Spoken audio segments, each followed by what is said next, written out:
Muchas gracias, Abel, por la invitación. Mi tema favorito, síndrome hepatorenal, diagnóstico y tratamiento. Eh, Solamente antes de comenzar, comentarles que trabajo en este hospital en Oxnard, en la ciudad de New Orleans. Es un centro donde aproximadamente de 160 a 200 trasplantes hepáticos son hechos al año. Entonces, la exposición a estos pacientes es muy alta y eso nos ha dado una mayor experiencia en los últimos años que he estado trabajando ahí. Ok, mi conflicto de interés, he participado como consultor para Mallinckrodt Pharmaceuticals, que es el productor de terlipresina que vamos a discutir el día de hoy. El esquema para la presentación de esta noche es dividido en tres partes principales. La patogénesis, la primera parte. Vamos a revisar los aspectos hemodinámicos y no hemodinámicos, la patogénesis de injuria renal aguda en pacientes con cirrosis. Luego discutiremos las limitaciones, los criterios vigentes para el diagnóstico del síndrome hepatorenal tipo 1. Y finalmente abordaremos el tratamiento, la evidencia que existe para el manejo de síndrome de hepato renal. Comenzando siempre con un reporte histórico. Este es un reporte del doctor Solomon Pepper de pacientes cirróticos, 22 pacientes en esta cohorte fue presentada, en los cuales fueron hospitalizados. Vemos aquí la presión arterial sistólica de entre 90 a 100, la bilirrubina entre 2 a 34, el sodio sérico, todos eran hiponatrémicos en este grupo de pacientes. Fueron ingresados al hospital por diversos motivos, como incluimos acá sangrado extraintestinal, ictericia progresiva, paracentesis o ninguna causa específica. Pero lo que fue común en este reporte de Paper fue que todos desarrollaron insuficiencia renal aguda durante la hospitalización.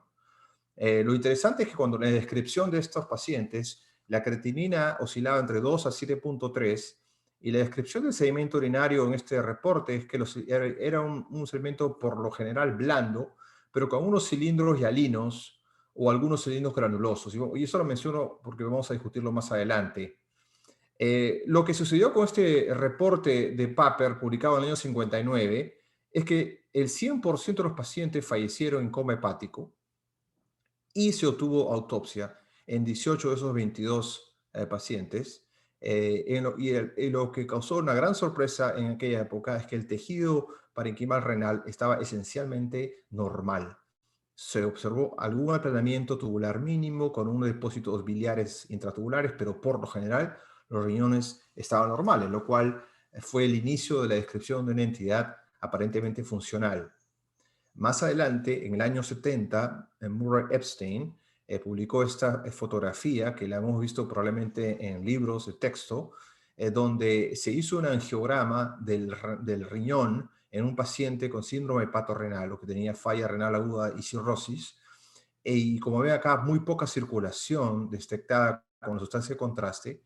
Inmediatamente repitió la angiografía post-mortem, y una vez que el paciente ya había fallecido, se repite la angiografía y se recupera inmediatamente el flujo renal, sugiriendo que existía tal vez un factor circulante o un humoral que estaba causando vasoconstricción en el riñón.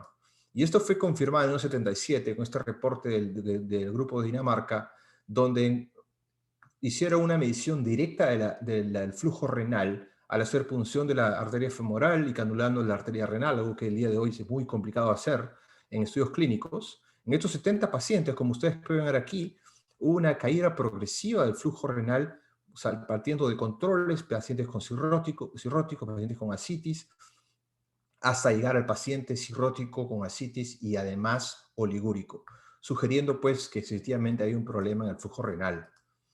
Este recientemente es un trabajo en ratas del laboratorio del doctor Luis Juncos, que demostró que la distribución de flujo renal aparentemente es una alimentación cortical. Es algo interesante porque en otras formas de insuficiencia renal aguda tal vez la pérdida de flujo es más medular. En este caso fue en la corteza renal, como vemos acá en estas tomografías que se tomaron en estas ratas. Tal vez una de las evidencias más impactantes de que estamos hablando de un desorden funcional es en el mundo del trasplante.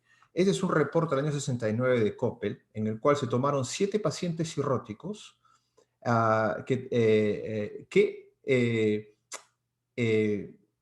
se usó sus riñones como donantes en 7 pacientes con insuficiencia renal crónica terminal en diálisis y en esos pacientes, como ven aquí, se tomó el riñón del paciente cirrótico y se le dio el riñón al paciente con falla renal crónica y al día 14, 6 de esos 7 riñones estaban funcionando perfectamente.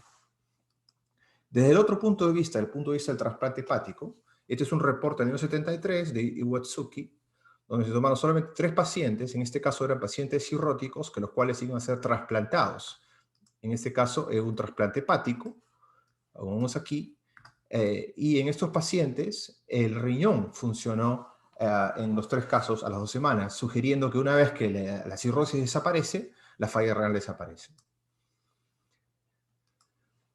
Entonces estos reportes crearon una serie de estudios liderados por Berkshire en Estados Unidos y por el grupo de Barcelona, de Ginés y Arroyo, que demostraron en una serie de estudios consecutivos la fisiopatogénesis que el día de hoy se conoce, acepta como la probable explicación para el síndrome hepatorenal. Todo se inicia con hipertensión portal, tiene que haber hipertensión portal presente.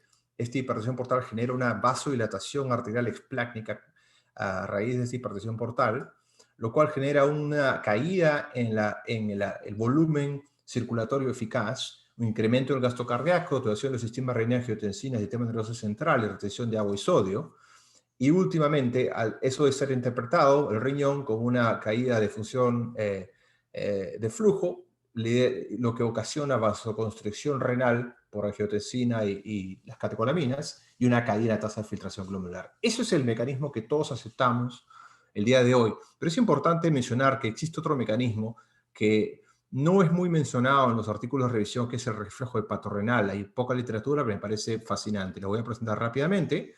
Este es un reporte de Rajiv Talan en el Reino Unido, en 22 pacientes cirróticos que tenían TIPS. Entraron a hacer un procedimiento para revisar que estaba patente el stent. Y en esta situación vemos acá cómo los pacientes tenían un flujo renal inicial durante el procedimiento, y lo que se hizo fue ocluir intencionalmente el shunt, y al ocluir el shunt, como ven acá, una caída dramática en 10 minutos del flujo renal.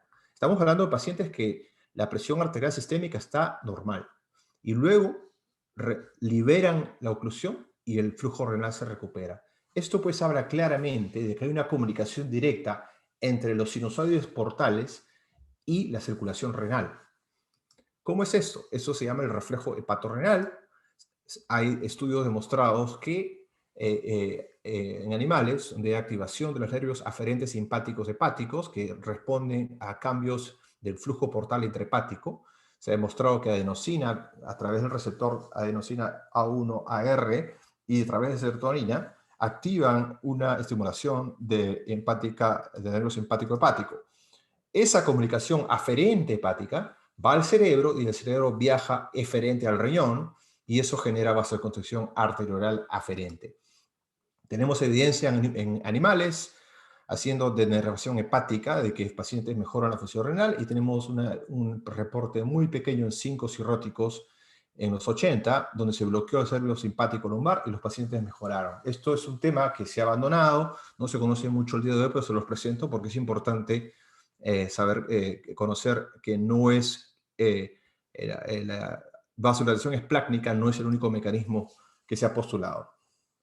Ya moviendo más a los temas más contemporáneos, los pacientes cirróticos con enfermedad renal y los pacientes con síndrome hepatorenal, ahora se usa el término hepatocardiorrenal. ¿A qué se refiere eso? Que hay situaciones en las cuales existe un problema cardíaco en paralelo. Sabemos perfectamente que pacientes con cirrosis tienen una incidencia incrementada de hipertensión portopulmonar, más o menos del 5 al 11%, dependiendo de los grupos estudiados, y eso es algo que nosotros lo encontramos frecuentemente en el hospital. Eso puede causar ascitis y edema independientemente de la hipertensión portal, como ustedes saben. Y además tenemos la cirrosis, la cardiomiopatía cirrótica, en la cual inicialmente sabemos que el corazón compensa la vasodilatación al alimentar el gasto cardíaco, pero llega un momento que se produce una especie de fatiga cardíaca y se puede desarrollar arritmias y problemas de conducción, y al final puede progresar a una falla cardíaca más manifestada con engrosamiento de las paredes ventriculares. Entonces, esto tenerlo en cuenta cuando uno evalúa estos pacientes puede estar presente.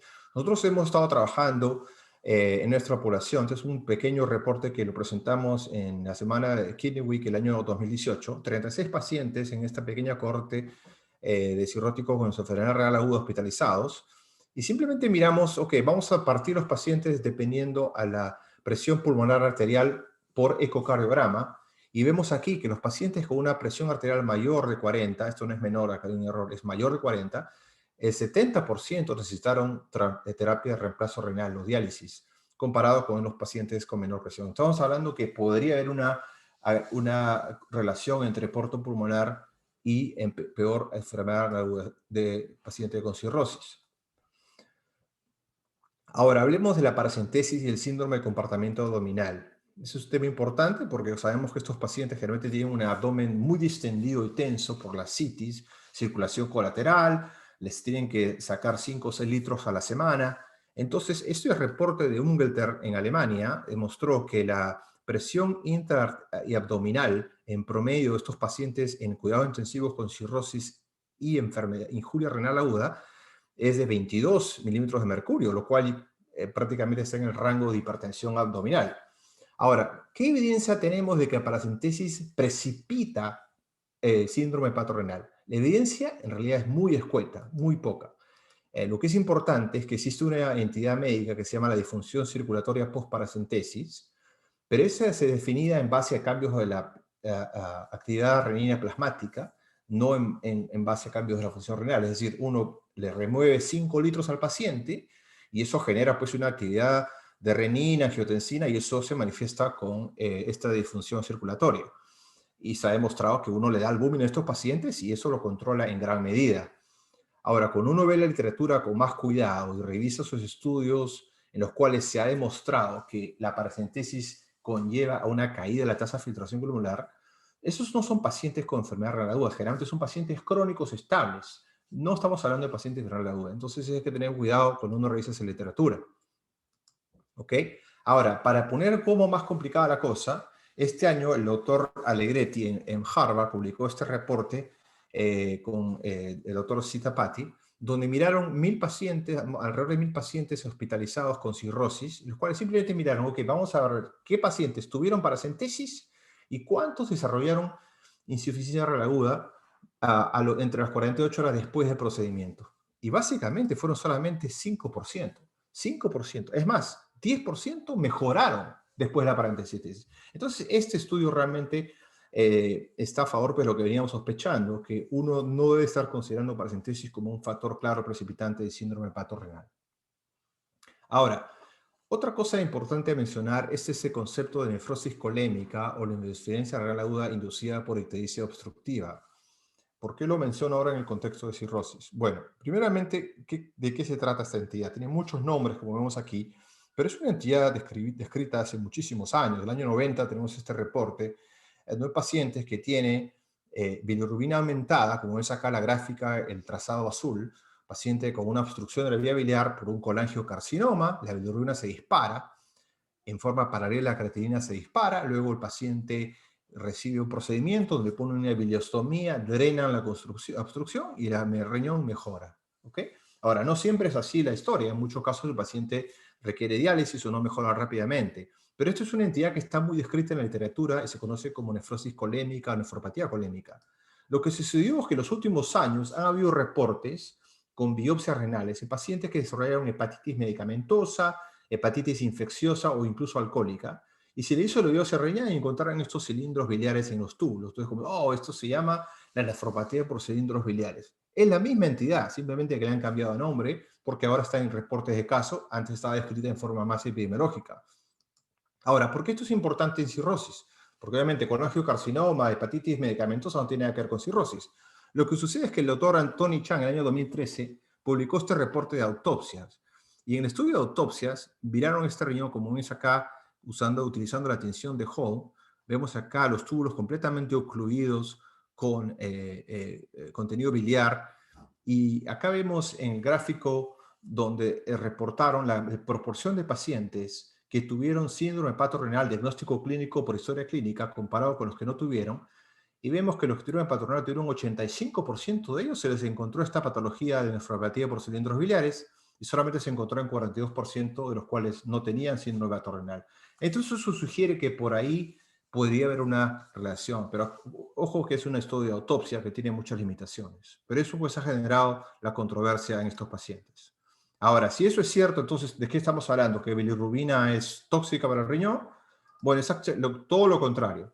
Esta es una serie de evidencias en estudios en animales, en los 4 primeros modelos animales de nefrotoxicidad por cisplatina, por ciclosporina, modelo de rhabdomiolisis y un modelo de isquemia reperfusión. En todos esos modelos se ha demostrado que la bilirrubina tiene un valor antioxidante, como vemos aquí, y es protector del riñón. Hay también un estudio epidemiológico en pacientes trasplantados donde se demuestra mayor sobrevida del injerto renal. Entonces, ¿de qué estamos hablando? Si bilirrubina es algo bueno. Bueno, lo que sucede es que los ácidos biliares probablemente son las moléculas tubulotóxicas en esta condición. El ácido cólico, el ácido quenóxido-oxicólico. Este es un reporte en estudios animales, donde tomaron ratones en los cuales se le hizo el knockout del receptor de ácido biliar, que es el farnesyl receptor, comparado con ratones normales. El modelo de falla renal es el modelo de ligadura del conducto biliar común. Y como vemos acá, los animales que no tenían receptores de los ácidos biliares desarrollaron un daño tubular menos pronunciado comparado con los animales normales, ¿no? Es un estudio de Fickert en Austria. Entonces, por ahí podría ser la patogénesis de estos pacientes. No, vayamos ahora al diagnóstico. Hemos hablado más o menos la fisiopatología. Evidentemente es un problema hemodinámico, está relacionado, si es algo de la vasodilatación explácnica o el reflejo hepatorrenal es discutible, pero hemos mencionado que existen otros factores cardíacos, pulmonares, de compartimiento abdominal y lo que mencioné de la nefropatía colémica. Vayamos ahora al diagnóstico. Entonces, lo que tratamos de hacer en estos pacientes es básicamente diferenciar si este paciente tiene una azotemia prerrenal, una necrosis tubular aguda, un síndrome hepatorenal o otra posibilidad, glomerulonefritis, obstrucción, etc. ¿Ok? Entonces, lo que uno trata de hacer en este tipo de pacientes es tratar de separar estos diagnósticos que no son hepatorenal, porque esos diagnósticos van a ser manejados de otra manera, ¿no? Solamente los pacientes con síndrome hepatorenal tienen un tratamiento específico que no se aplica en ninguna otra forma. Por eso es que hacemos el esfuerzo de obtener el diagnóstico. Si no, no tendría ningún sentido. Ahora, ¿cómo llegamos a ese diagnóstico? Utilizamos los criterios del Club Internacional de Ascitis y en base a eso tratamos de llegar. Pero la pregunta es tratar de diferenciar si este paciente tiene o no tiene hepatorenal. Pero ¿es posible esta dicotomía de ser absolutamente una situación blanco-negro? Es lo que les voy a presentar el día de hoy. Veamos esos criterios del Club Internacional de Ascitis. ¿Ok? Básicamente estamos hablando que de acuerdo a los criterios, el primer paso es determinar si la insuficiencia renal aguda puede ser revertida con expansión de volumen.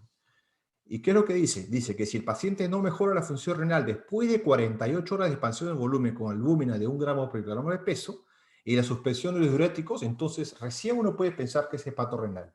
¿Ok? Ahora, ¿qué cosa hacen estos pacientes? Solamente les da albúmina. No hay ninguna indicación en los criterios de que se le mida la presión venosa central o que se le mide la vena cava inferior. Eso es algo que está estandarizado. A todos le damos lo mismo. Eso es lo que nos dice el Club de Ascitis. Ahora, ¿nosotros qué hacemos estos pacientes? Obviamente hay que tener una buena historia clínica, historia de la ingesta, diuréticos. Estos pacientes están tomando lactulosa, diuréticos, etc. Se le hace un examen físico para ver el estado de volumen, de ascitis, si te tiene efusión pleural, hidrotórax, etc. Se les paramos los diuréticos o no, hay que ver el estado de volumen. Se les paran los bloqueadores no selectivos, beta bloqueadores no selectivos. Y bueno, el libro dice que hay que dar el volumen, ¿no? Pero eso es lo que quisiera yo poner en discusión. Pero una vez que llegamos a este paso, la pregunta es, bueno, si el paciente le damos albúmina y el paciente mejora, entonces la conclusión retrospectiva es que el paciente simplemente tuvo azotemia prerrenal. pero en la mayoría de los casos donde el nefrólogo está involucrado, es una creatinina que está estable o está peor. Entonces, en ese caso estamos enfrentándonos a un paciente que tiene insuficiencia renal aguda en cirrosis refractaria a expansión de volumen. Y de ahí hacia dónde nos vamos. Pero antes de llegar a ese paso, quiero discutir esta situación de darles albúmina a todos, ¿no? Hicimos una evaluación, este es un estudio que lo dirigió el doctor Terrell Huggins y mi amigo Neten Caracalla, donde estábamos en Carolina del Sur. Pacientes hospitalizados con cirrosis, injuria renal aguda, en los cuales el equipo de piso le hizo el diagnóstico de síndrome hepatorenal. Y en ese momento llamaron al equipo de POCUS que teníamos en ese momento para hacer una evaluación del estado de volumen. Y básicamente clasificamos a los pacientes de acuerdo al diámetro de la vena cava inferior, la colapsabilidad. Los clasificamos en pacientes que sean hipovolémicos, euvolémicos, hipervolémicos o que tengan compartimiento abdominal. Y como ven acá, una distribución muy equitativa de pacientes, 15 de los 43 estaban hipovolémicos, acá tenemos 11 de los 53 estaban hipervolémicos, ya con una vena cava distendida y no colapsable. Entonces, esta noción de que todos deben ser recibidos y manejados de la misma manera podría no ser recomendada en muchos casos. Nosotros tratamos de hacer la administración de volumen, puede ser 1, 2, hasta 3 días si es necesario, pero a veces es 0, a veces de arranque el paciente ese concepto de quitarles diuréticos personalmente y en base a lo que hemos estudiado hasta el momento, me parece que no se aplica y no es adecuada para todos los pacientes. Y bueno, nosotros hicimos recomendaciones de darle fluido, darle diurético, hacerle paracentesis dependiendo de los hallazgos de POCUS, y el 23% mejoraron a corto plazo con esta intervención. Estamos tratando de hacer un estudio a larga escala. En este momento esperamos poder iniciarlo el año 2021. Ahora, vamos a los criterios. Vamos a poner este paciente, le evaluaste, le hicimos POCUS y necesitaba alúmina, le dimos 2 días y no ha mejorado. Ok, ahora ¿qué hacemos? Tenemos un paciente que ha sido refractario a volumen, vamos a los criterios. Los criterios dicen no shock, ¿no? No hay exposición reciente a medicamento nefrotóxico, no tiene proteinuria, no tiene hematuria. Ok, ahora lo que es importante mencionar que estos criterios no incluyen aspectos fenotípicos del síndrome hepatorenal que son muy importantes. Perdón. Número 1, esto que dice no shock. La presión baja, normalmente los cirróticos pueden una presión de 94/43, eso es baja. ¿A qué llamamos baja? Realmente eso es muy variable, eso a veces depende del médico tratante en qué momento decide iniciar vasopresores. ¿Y qué sucede si la presión arterial media es 90? Tenemos un paciente que tiene una presión de 155/81. Ese paciente podría ser hepatorenal. A mi juicio, el paciente que no encaja para nada en hepatorenal. Sin embargo, ese criterio no está considerado por el club de ascitis. Dicen no exposición reciente de medicamentos nefrotóxicos, pero la realidad es que el 80% de estos pacientes hospitalizados están recibiendo vancomicina, están recibiendo ciprofloxacina, y uno no puede tener la certeza de que estos medicamentos no están causando algún problema, ¿no? Entonces es muy fácil ponerlo en el criterio, aplicarlo es otra cosa. Ahora, dice no hematuria más de 50, pero eso quiere decir que si tienes entre 10 a 49 glóbulos rojos por campo, ¿eso sí es normal o es aceptable? Porque eso podría ser hematuria glomerular. Si el paciente tiene una sonda de Foley o no la tiene, eso puede variar la hematuria. ¿Qué pasa si el paciente tiene insuficiencia, tiene glomerulopatía por IgA, que es algo relativamente común en cirróticos? ¿Cómo manejamos ese factor? Proteinuria basal, ¿no? El paciente puede tener proteinuria por años antes de presentarse, y eso cómo lo vamos a manejar. Leucocituria no siquiera es parte de los criterios. Entonces me parece que hay situaciones en las cuales nos quedamos en el limbo. No existe nada respecto de sedimento urinario. ¿Qué hacemos con los cilindros granulosos? Recuerden que en el reporte de Papert en el año 59 se reportaron cierta cantidad. No tenemos una idea clara de cuánto es suficiente como para declararlo como necrosis tubular aguda. El sodio urinario no está en los criterios. Estuvo en los criterios originales en el año 97, pero el club de ascitis decidió removerlo porque de acuerdo a ellos no era necesario, lo cual yo personalmente no estoy de acuerdo. Me parece que un paciente con cirrosis y enfermedad renal con un sodio urinario de 53 no puede tener síndrome hepatorenal. Estamos hablando de una fisiopatología muy distinta. Así que me parece que es importante considerarlo como un factor de descarte. Presión intraabdominal mayor de 25 no está tampoco como criterio. hiponatremia o liguria, sabemos que son aspectos fenotípicos clásicos de hepato renal, han sido removidos completamente por el club de CITES. Bueno, veamos acá un poco más de la fracción de expresión de sodio. Este reporte de Hani Wadey en el año 2016, en 88 pacientes. Número 1 demostró en el lado izquierdo, como ustedes ven acá, sensibilidad, especificidad de la fracción de sodio menor de 1%. Es básicamente como tirar una moneda al aire. No sirve para nada para confirmar el diagnóstico. O sea, uno tiene que tener una fracción de expresión de sodio baja, pero el hecho que sea bajo no te descarta que puede ser necrosis tubular aguda, puede ser prerrenal, azotemia o hepatorrenal. En el mismo reporte, ellos hicieron biopsia de renal de 88 pacientes, que eran pacientes que estaban siendo evaluados para ver si le daban un trasplante hepático solo o les daban trasplante hepático más trasplante renal. Y en ese estudio, como ustedes ven acá, la fracción excreción de sodio de los hepatorrenales, todos eran menos 1%, pero los hepatorrenales estaban más concentrados por menos del 0.2%. Entonces, si uno mira esta fracción, tal vez, pero aún en ese caso, vemos que hay muchos pacientes con otros diagnósticos que también puede estar en ese rango. Eso habla pues de la limitación de la fracción de expresión de sodio para distinguir. Por esa razón hay muchos grupos en el mundo que están buscando biomarcadores. Tenemos acá un reporte en España, otro reporte en los Estados Unidos donde han mirado al NGAL. Y bueno, hay estudios que promete ser más elevado en pacientes con necrosis tubular aguda, pero nuevamente tenemos mucha situación en la cual el ENGA no discrimina realmente bien comparado con otras entidades. Por eso es que Justin Belcher publicó en el año 2014 un enfoque donde puede juntar muchos biomarcadores usando ENGAL, interleuquina 18, etcétera, etcétera, y todos juntos podrían tal vez ser más precisos en determinar quién tiene necrosis tubular aguda. Pero esos exámenes no están al alcance de uso clínico el día de hoy. Otro pequeño comentario muy breve en cuanto a la ecografía renal que nosotros vemos con frecuencia. Pacientes, como ven aquí, tenemos un riñón que está completamente cubierto de ascitis. Entonces es importante saber que la ascitis, el fluido, genera un incremento artificial de la ecogenicidad del riñón. Entonces en este paciente uno no puede hacer ninguna conclusión de la ecogenicidad parenquimal. Entonces realmente la ecografía, es decir, retina normal, es algo que no es tan fácil determinar en pacientes con ascitis. Es algo que lo comentamos siempre porque a veces hay reportes que están equivocados.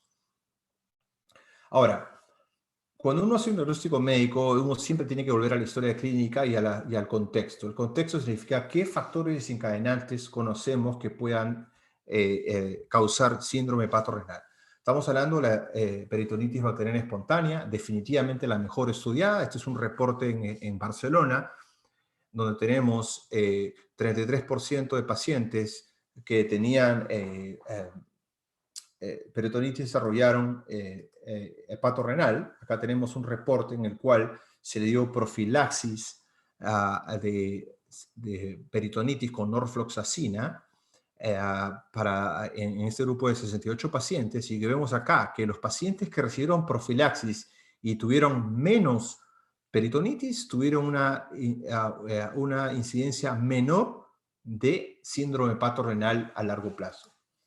Otros reportes han encontrado sangrado gastrointestinal como el segundo factor desencadenante, y acá tenemos uno de los pocos reportes donde paracentesis es mencionada como factor desencadenante. Pero yo les reitero que definitivamente peritonitis y cualquier otra infección bacteriana están a la cabeza como factor desencadenante seguido de sangrado gastrointestinal. Y esto nosotros lo vemos con frecuencia, que se hace diagnóstico equivocado.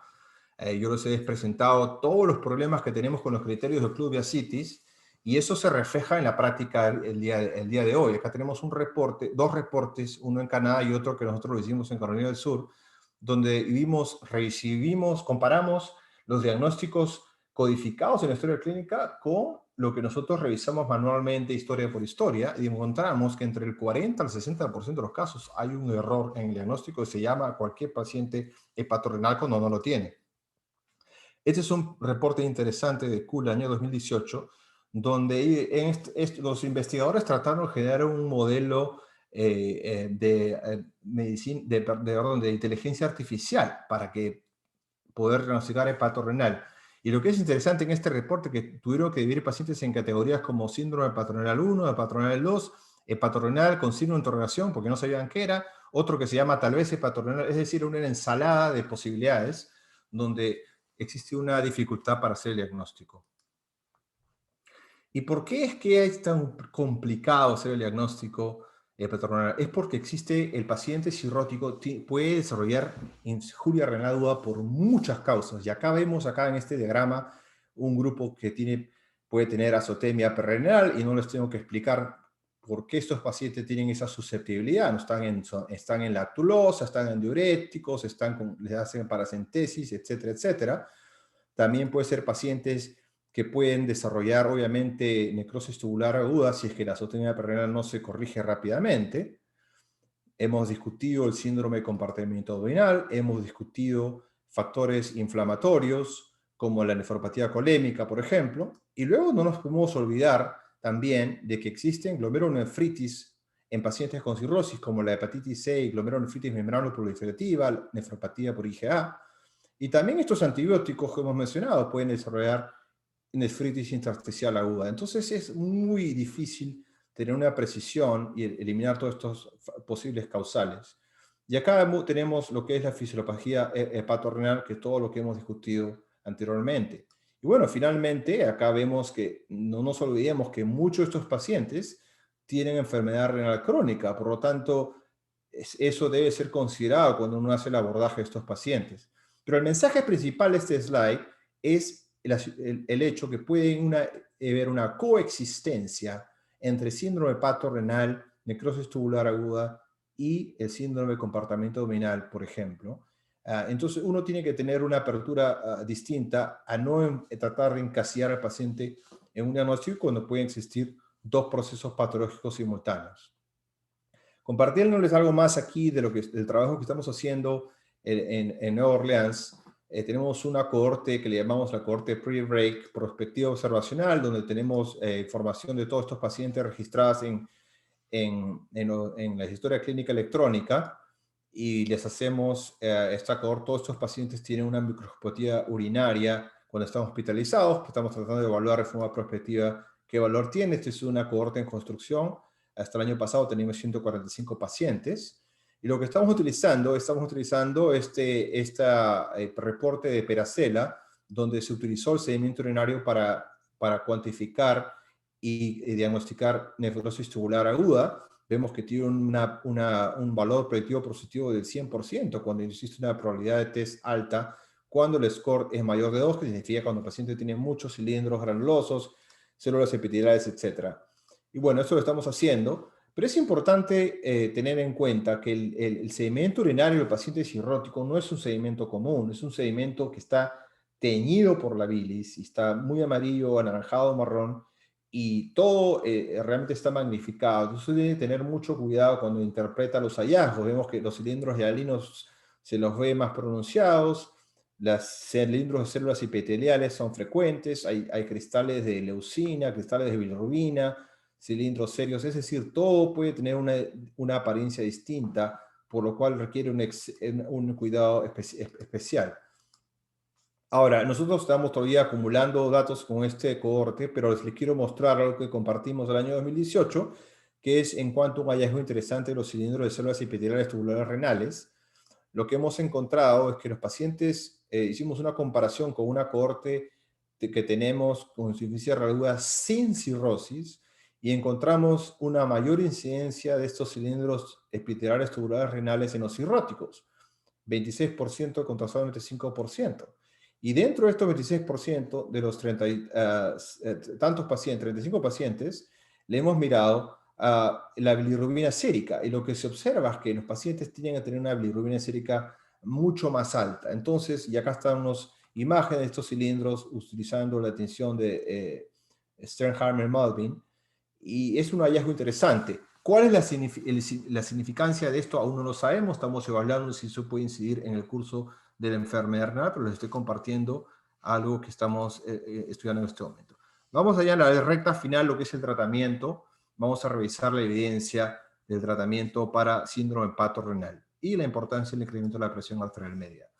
Una pregunta que siempre nos hacemos: cuando el paciente está siendo evaluado y considerado para trasplante hepático, es clarísimo que el paciente hay que tratarlo y darle lo que tengamos para que llegue bien a trasplante. Pero lo que siempre uno se pregunta es, bueno, si el paciente no es trasplantado, ¿qué logramos tratando al paciente? Bueno, este es un estudio o análisis post-hoc de Tom Boyer, que en paz descanse, eh, que miró 99 pacientes, los cuales fueron tratados con terlipresina o con placebo.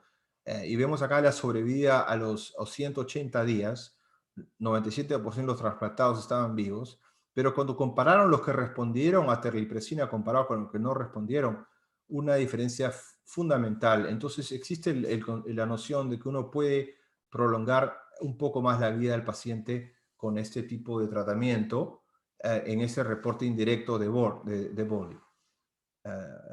Bueno, existe una lista larga de medicamentos vasoconstrictores. No vamos a revisar todos ellos. Vamos a enfocarnos a midodrina, octreotide rápidamente para pasar a terlipresina. Sé que está disponible en México. No sé si está disponible en otros países latinoamericanos.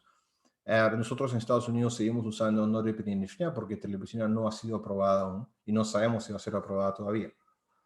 Ahora, vayamos a midodrina y octreotide. Es el tratamiento de base que está realmente enclavado en la práctica médica en los Estados Unidos y Canadá.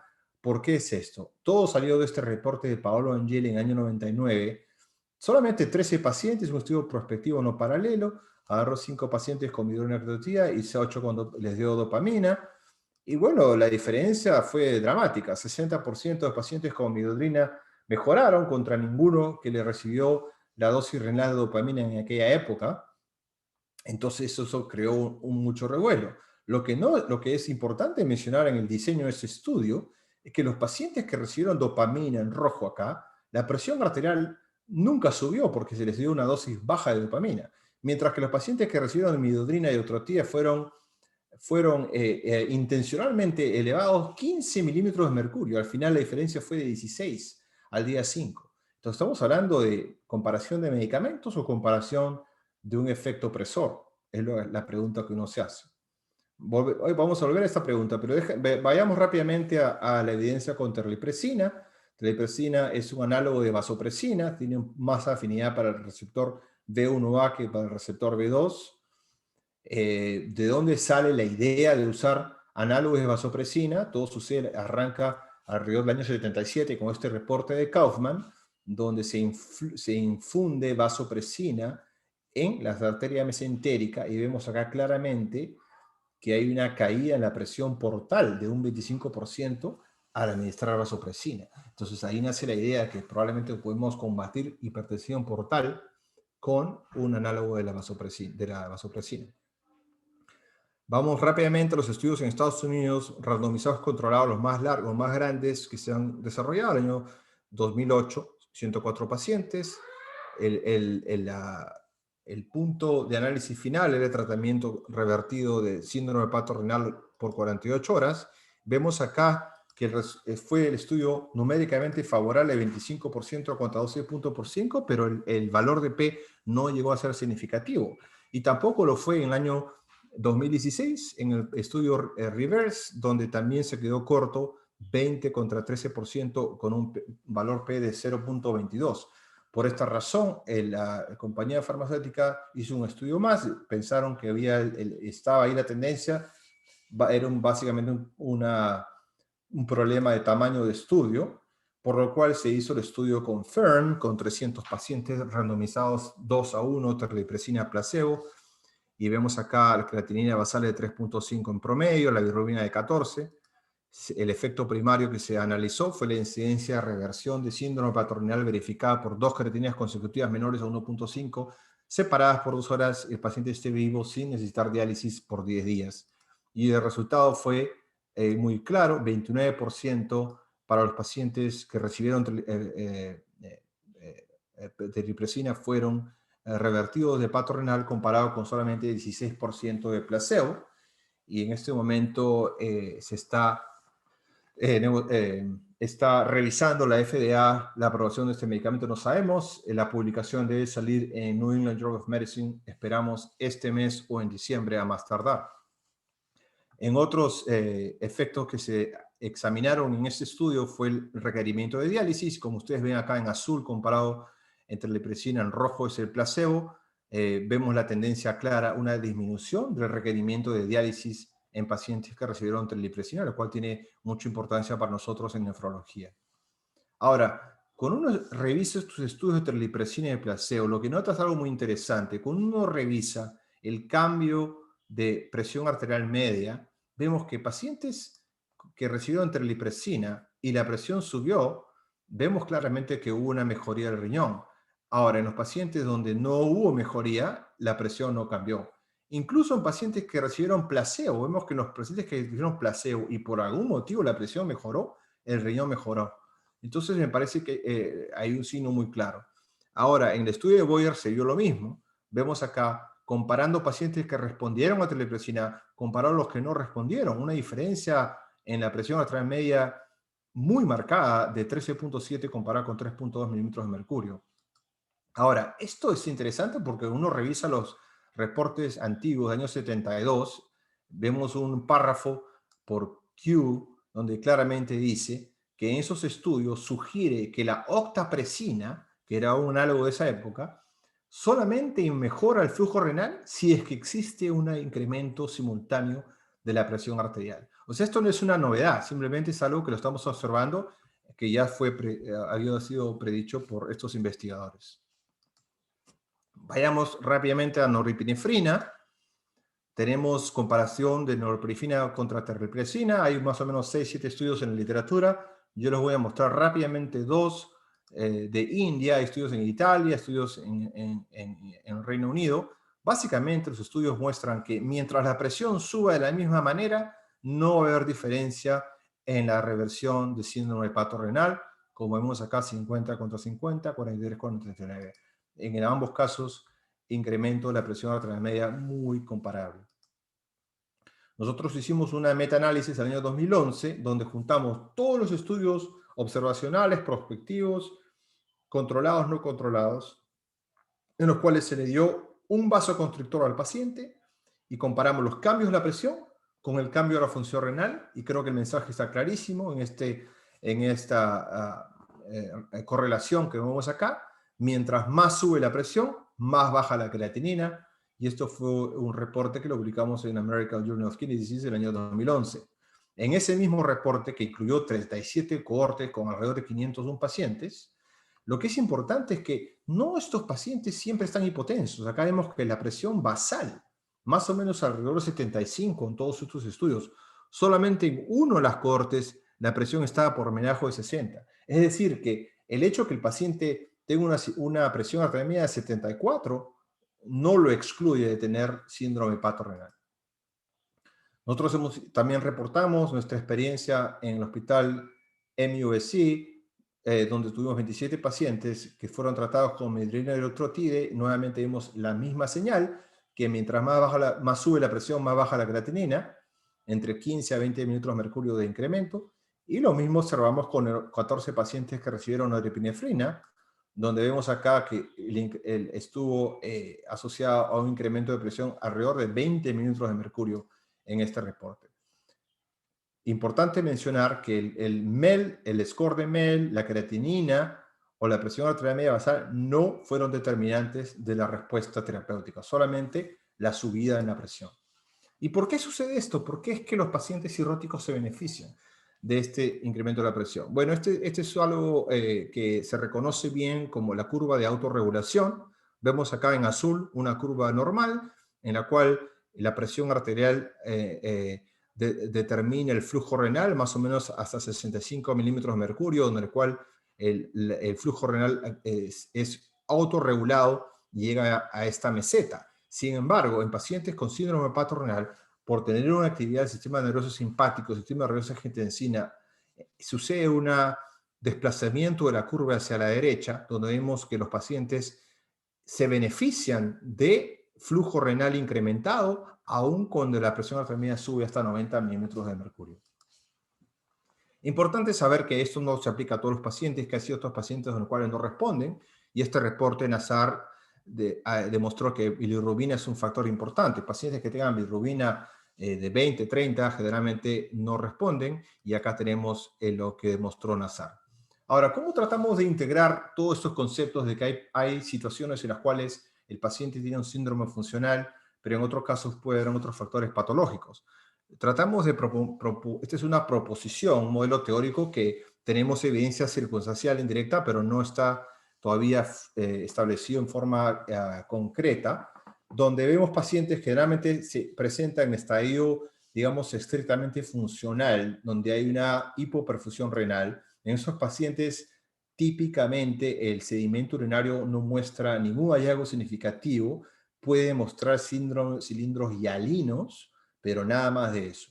Luego vemos a pacientes que tal vez tengan ya la bilirrubina de 15, 18, que tengamos pacientes que tengan cierto nivel de daño tubular y podamos ver estos cilindros granulosos, que no son muy oscuros, son cilindros granulosos finos, teñidos por la bilirrubina, tal vez recordando el reporte del año 74, del año 59, perdón, de Papert, de repente se referían a este tipo de cilindros, no hay fotografías para saberlo. Entonces, eso no te descarta que todavía existe una respuesta funcional y vemos que estos pacientes todavía pueden responder.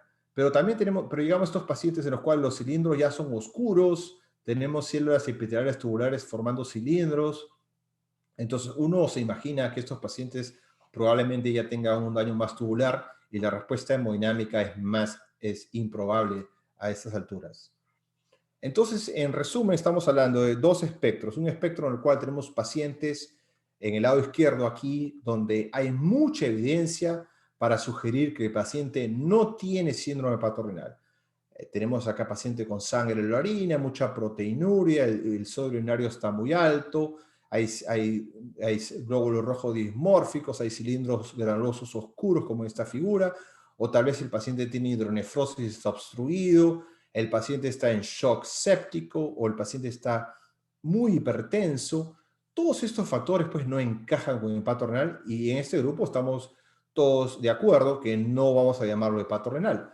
En el lado derecho tenemos el otro extremo, un paciente que parece un paciente de libro, ¿no? No tiene sangre en la orina, no tiene células, no hay cilindros, la fracción de excreción de sodio está no solamente baja, sino muy baja, 0.1%, la presión está un poquito baja, la presión arterial media está en 65, está oligúrico, la ecografía está normal, y el sedimento muestra solamente hialinos, y el paciente tiene además hiponatremia. Entonces este paciente, pues, no hay duda que encaja en síndrome hepatorenal, si es que no respondió a volumen. Pero lamentablemente tenemos el grupo en el medio, donde uno no está seguro, que puede ser más del tercio de pacientes, donde hay un poco de sangre, pero no hay mucha. Tenemos cilindros que no están muy oscuros, pero tenemos muchas células epiteliales. El paciente ha recibido antibióticos, entonces no tenemos la certeza de que no haya pasado daño. Hay glóbulos blancos también en la orina. La ecografía no podemos saber porque hay mucha ascitis.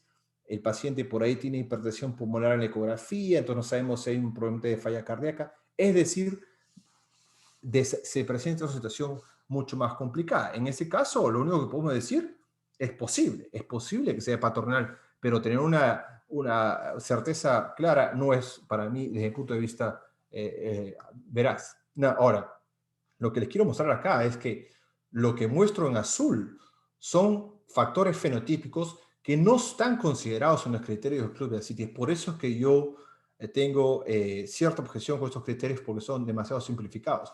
Todos estos factores que están en azul no son parte de, no están considerados o evaluados en forma útil por el Club de Ascites. Entonces, volvamos a la parte final del manejo. Llegamos a un paciente en el cual no me parece que se pueda hacer una dicotomía, pero lo que sí se puede hacer es separar el que no tiene, el que sí tiene y el que es posible. Y dentro de esos grupos uno tiene que definir, ok, ¿cómo manejo los posibles? Uno tiene que ver todo el cuadro clínico, los factores, el fenotipo, el pronóstico del paciente, y en base a eso determinar si es probable o improbable que el paciente sea beneficiado de terapia vasoconstrictora. Obviamente estamos tratando de desarrollar evidencia que nos ayude a separar a los posibles de los definitivos, pero eso todavía no lo tenemos para compartirlo con ustedes. Una vez que decidimos si vamos a tratar o no tratar, se arranca la terapia vasoconstrictora con o sin albúmina, porque si el paciente tiene hidrotórax, está con una cánula de oxígeno, tiene edema, ascitis tensa, compresión intraabdominal, me parece que dar albúmina es algo iatrogénico y debería ser evitado. Es más, esos pacientes, una vez que uno lo maneja y le sube la presión, se le puede tranquilamente manejar con diuréticos. Lo que nosotros recomendamos es incrementar la presión arterial media por 15 milímetros de mercurio con respecto al basal, o más o menos apuntar una presión arterial media alrededor de 85 milímetros de mercurio. Nosotros recomendábamos midodrina-octotida y norepinefrina para los casos más avanzados. Los pacientes que responden a norepinefrina se los trata hasta 7 a 10 días, y si no responde, después de 2 días uno tiene que parar. Si recurre y responde, le puedes repetir el curso. Ahora, con los estudios con terlipresina que han cambiado un poco el panorama, no para muchos países en Europa y México, donde ya se conoce hace muchos años, pero básicamente tenemos una situación que si el paciente está en piso, terlipresina podría ser más práctico porque no requiere infusión directa, mientras que el paciente de cuidados intensivos, yo prefiero el uso de norepinefrina porque uno puede controlar más y manejar la presión de una manera mucho más, más controlada. Pero obviamente si el paciente desarrolla taquicardia, se puede usar terlipresina, pero terlipresina puede estar asociado también a complicaciones isquémicas. Entonces uno tiene que escoger ahí dependiendo del paciente. Bueno, eso básicamente es lo que quería compartirles el día de hoy. Las conclusiones, básicamente en 3 puntos principales.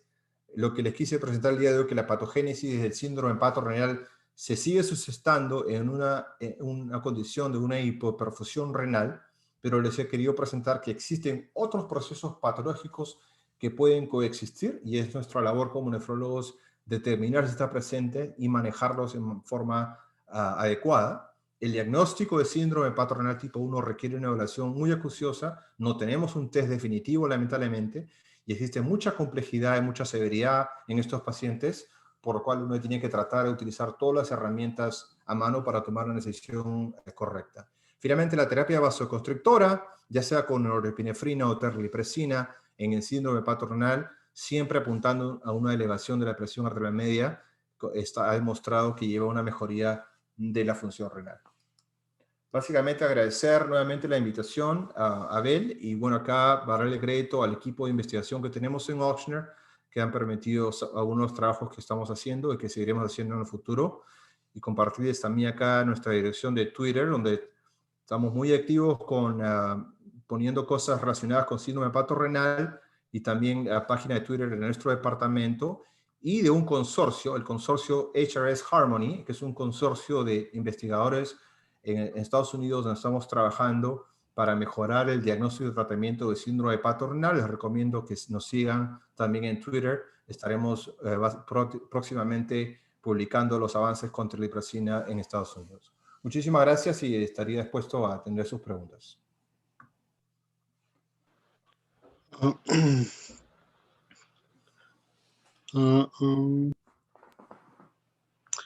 Bueno, muchísimas